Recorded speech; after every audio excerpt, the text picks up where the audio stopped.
And welcome everybody to another glorious episode of the Put on Waivers podcast. I'm your host, Dwayne Douglas, podcasting off the beautiful shores of the Pacific Ocean. Beautiful day out here in Southern California.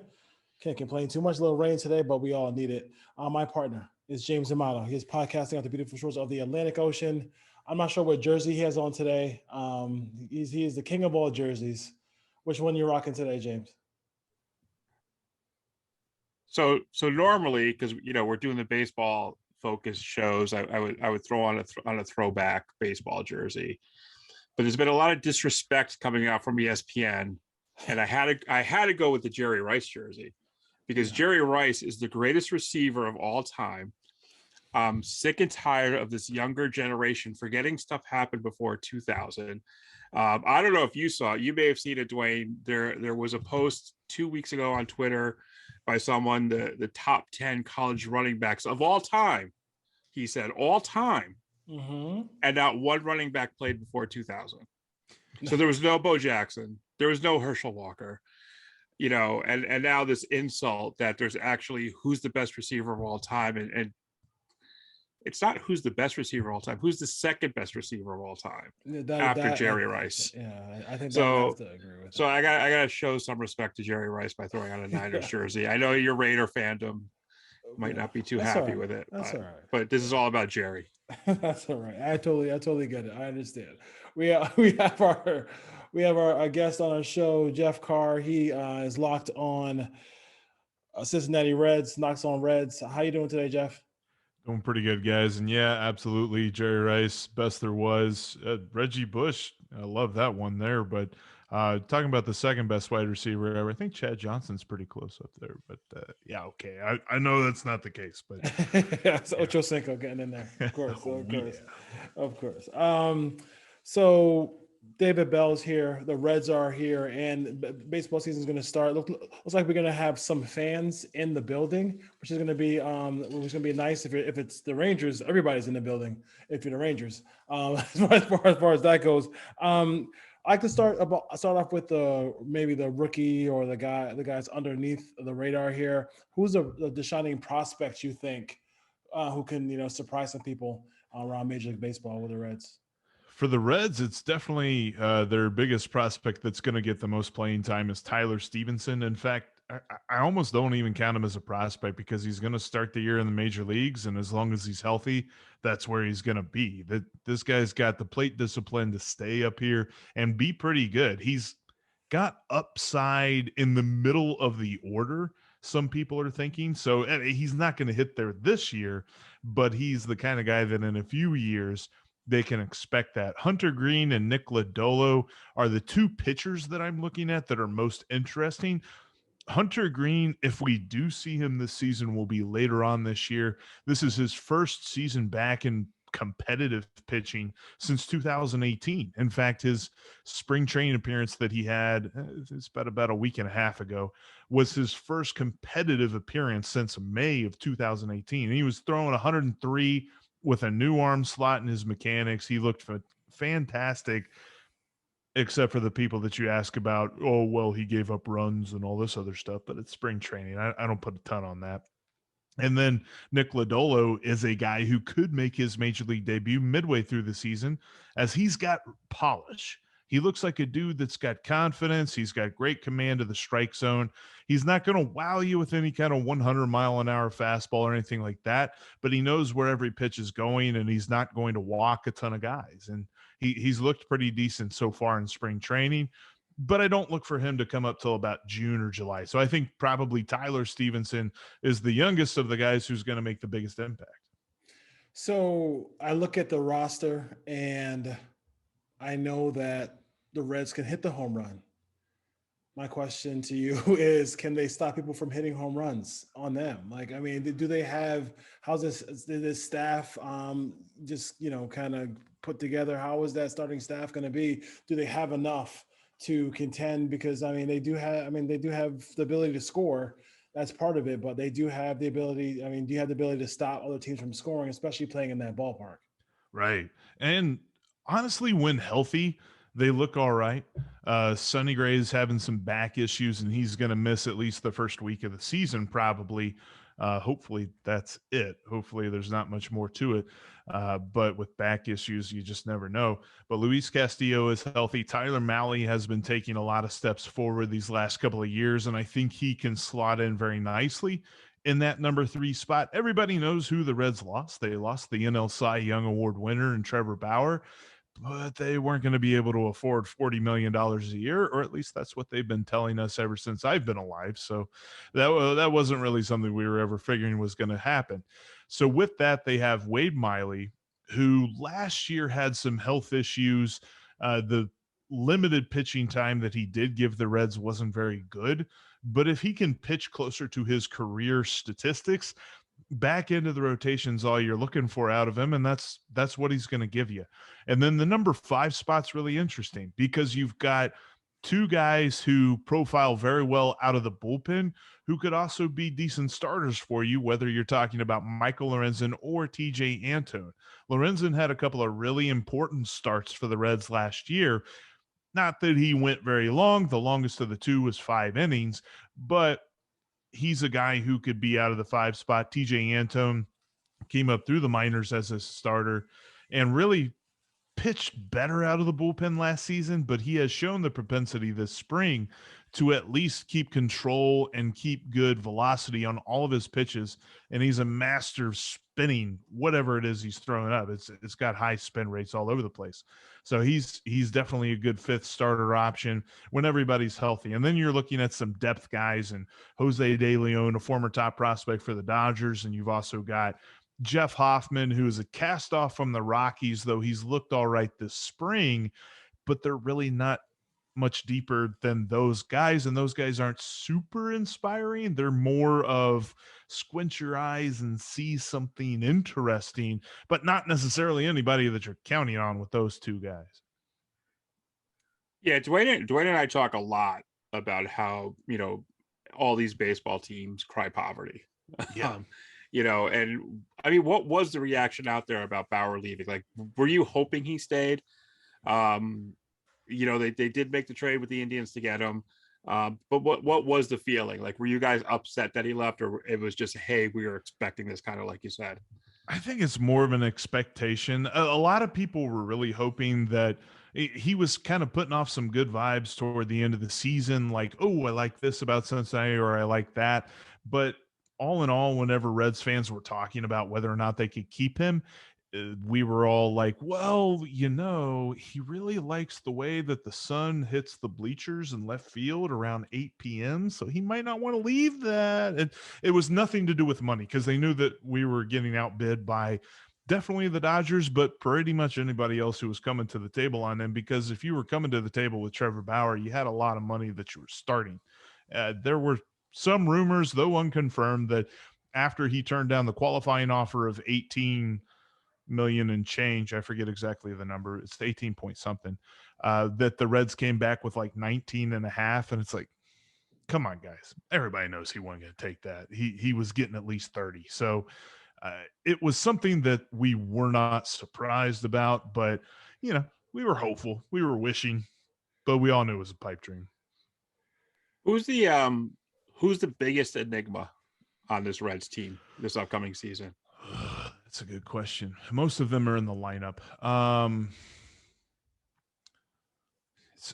It's got to be my favorite guy, Joey Vado, because we're still not really sure what this late version of Joey Vado is going to be. I've been saying for the last couple of years that he could be the type of hitter that Todd Helton was at the end of his career, still a serviceable guy out of the 5, 6, 7 hole who had a decent average, had a decent OPS, but he wasn't scaring people like he was early on in his career. But Joey has taken this other approach where he's way more focused on power. In fact, a couple of years ago, one of the more unsettling things about him was he liked to squat down and shrink the strike zone a lot. In fact, that seemed to be all he was focused on. And he choked up on the bat a ton. He had this weird swing. It just, none of it was good. And there was no pitcher in the game who was scared to throw a fastball right down the middle to him because they knew he wasn't going to hit it. Now he's switched it up. He stands almost straight up in the box, completely adding arc to his swing, holding down on the bat. It's something that has shown better last season, because on August 25th, I believe, was the day David Bell set him down for a couple of days and said, yo, take a minute. Like, let's think about this. Benched him for 2 games. He came back the rest of the way. He hit 265 with a 385 on base and a 515 slugging. So if he can continue that, I mean, that would be amazing. But I don't think anybody's expecting him to slug over 500 for an entire season. So what we get out of Joey Votto is still way up in the air. Yeah, and that makes sense. I'm not a fan of the Arenado trade. And I think Chicago is, in like the midst of some kind of turnover, some kind of big change. What's your feeling on the Reds sneaking in and taking this division? The opportunity's there. And actually, I was looking back at 1990, the season preview. Before that, everybody was talking about the Padres. They were talking about how the Padres had just added Joe Carter and they were looking amazing. And the Reds had underperformed, underwhelmed, and basically annoyed people for so long that they were not picking them. They said, well, they got promise, but they might finish second or third in this division.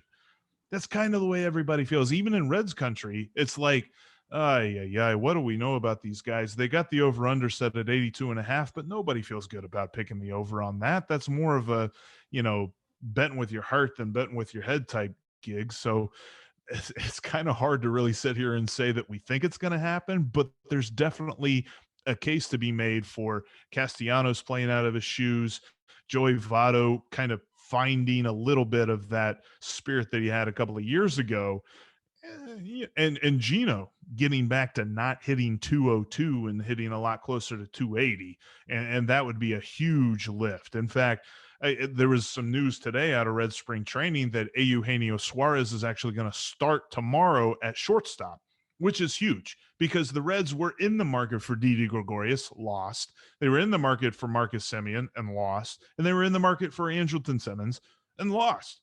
That's 3 strikes, you're out. So now they've been trying to give the shortstop job to a bunch of guys who really don't deserve it. And they say, hey, we're going to think outside the box. Maybe defensively, he's not the best shortstop, but he makes our lineup better if we play Gino there. So those are the type of things that the Reds need to do to make up that gap between them and the Cardinals. Yeah, and if it wasn't for, your hated rival 1988, Dodgers, that 90 World Series team is often overlooked for the upset that they performed in that World Series. Yeah, and I was looking at that in that way. It's like, well, I'm not saying that based on the way 90 was previewed and the way that we could preview 2021 that the Reds are going to win the World Series, but they could at least surprise some people. I agree, but I'm just it's something that's often overlooked because of that historic Dodger team in '88. Oh yeah, no one really takes into account what that Reds team did in 1990.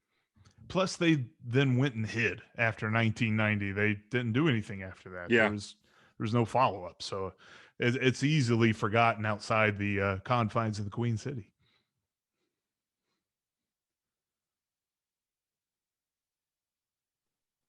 All right. No, I got it. I got caught with the mute button. Sorry, folks. I was doing good for a long time without getting caught with the mute button. As far as that goes, we mentioned the division. The Brewers went out and they picked up a Jackie Bradley Jr. Like, do you feel like that's the team in the division that really is? People are just forgetting about the Brewers here, and that the Brewers could win the division. I forgot about them. Yeah. Very easily, because they without a doubt have the best bullpen in the division, and there's no way a fly ball is sneaking past Christian Yelich, Lorenzo Cain, and Jackie Bradley Jr. There's not going to be a whole lot of fly balls dropping there at Miller Park. So I look at that and I say, okay, they have set themselves up so that the fly ball pitchers that they have are going to get outs. The ground ball pitchers that they have are going to get outs. And they still have Josh Hader and Devin Williams in the back, who gave up like probably 2 runs all year last year. So that they are without a doubt the most solid team in the division. And people sleep on Christian Yelich too, because he had a rough 2020, but what is a rough 2020? It was 60 games, tiny sample size. I mean, I look for him to bounce back in a big way. Yeah. I mean, this is for me. I'm looking at a surprise in this division because I feel like this is the time for it to happen. Especially you mentioned the Cubs, and the Cubs are not the Cubs. I think the Cubs and the Red Sox are going to be kind of disappointed. They're trying to dismantle everything, and almost cry broke, if you will. Yeah. Which is kind of funny. We should all be as broke as the Red Sox, and the Cubs as far as that goes.